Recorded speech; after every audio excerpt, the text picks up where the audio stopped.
and welcome to Wildly Curious, a podcast that tells you everything you need to know about nature and probably more than you wanted to know. I'm Laura. And I'm Katy, and this is week 5 of Cosmic Critters, of things that humans have launched into space.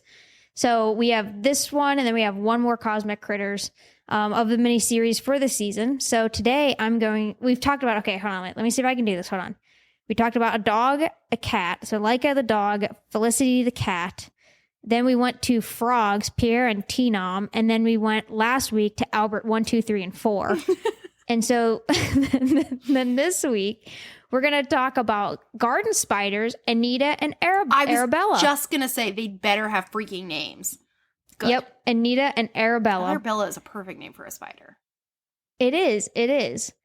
So again, like everything else that we've launched into space, scientists started to be like, well, like what else? How else would this thing react? How else would this thing react? So because of all of this curiosity behind weightlessness, different new environment, everything works differently. They knew that, but they didn't know like how things would react. So that also included the curiosity behind the behavior of life forms from frogs to dogs, like we talked about. And in 1973, we launched 2 garden spiders, Anita and Arabella. It was also the 70s, man. This is the frogs and the spiders in the 70s. Not surprised. Right. So these 2 spiders hitched a ride to orbit aboard Skylab 3 for science purposes. Their mission was to help scientists answer a simple but curiosity question: can spiders spin webs in space? Okay. Which again is, I get everything else that we've launched into space where it's let's study the ear effect, the respiratory, let's study this. I feel like at this point they were just like, it was somebody just trying to get grant money. Or not even just, you know what I mean? They just wanted to know. Like, this was not for anything other than, we just want to know. I wonder. Yeah, I wonder. It's 1973. We've already been on the moon. They're like, they probably hit a lull. Or like, somebody's high thinking about what could be. You know, like on a really bad trip. Spiders? Do you think? At first glance, spiders might seem like an odd choice for a space mission, but for the most part, they were pretty good for studying the effects of microgravity on instinctual behaviors. Yeah, I think this would be fascinating to watch. It would be. It would be floating around. How do you make something when it's hard to anchor yourself? Right. So web spinning is an intricate and highly precise task. It's not just haphazard. I mean, spiders do not haphazardly spin a web. Especially with garden spiders, which are a type of like orb weaver, which makes a very specific pattern. Yes, it's very, very intricate. And it also requires great coordination, timing, and the use of gravity for orientation so they could figure out where they are and everything. My gosh, yeah. So garden spiders, like Anita and Arabella, were chosen for the experiment because, like Laura said, their web spinning is very well documented on Earth. It is intricate, so it's not just like, I don't know. It's the spider web that you picture in your head, right? Like it makes the circle with the circle. Like there are some spiders that build, the funnels, or just like a tangle web where it's just a bunch of things. Like erratic ones. Yeah, this is like classic spider. Classic spider web, yeah. So before the cosmic adventure, Anita and Arabella were raised in a controlled environment to ensure that they were healthy and active web spinners. Their travel accommodations, a specialized enclosure aboard Skylab, equipped with cameras, a light source, and tons and tons of flies, of course. Dude, so far, these ones are like living the life. Right? They have literally been raised to be at the height of spider health, and then they're traveling in a special case with all the food they want. The poor frogs who were launched like 2 years before are probably like, WTF? Right? Yeah, the nerve severed and everything. Yeah. Like, these guys get the life. So their space habitat ensured that they had literally everything needed to attempt web spinning in zero gravity.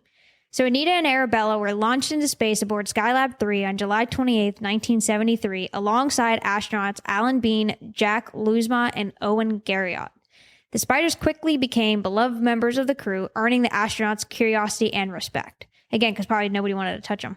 So when the experiments began, the results were fairly messy. So without gravity, Anita and Arabella struggled to orient themselves, and their first attempts at spinning webs were chaotic and irregular, which again, like we said, is not like this species of spider at all.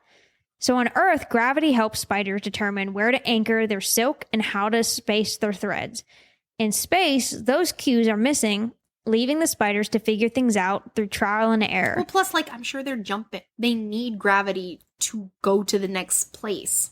Like, they had to figure out, they needed to, like, push themselves off. Yeah. Like, yes, there was a lot that they need to figure out. But soon after, Anita and Arabella did begin to adapt. By the second day, they were spinning... Yeah, they were spinning more symmetrical webs, proving that spiders could adjust to microgravity. Yeah, within 24 hours. Yep.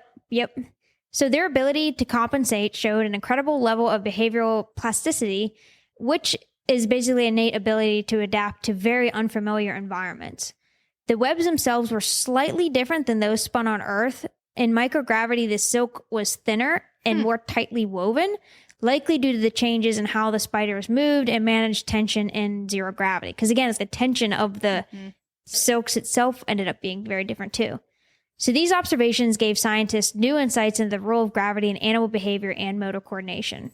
As groundbreaking as the experiment was, it wasn't without its challenges. Both spiders faced the stresses of space travel, and despite the care of the astronauts, they didn't live again to see Earth.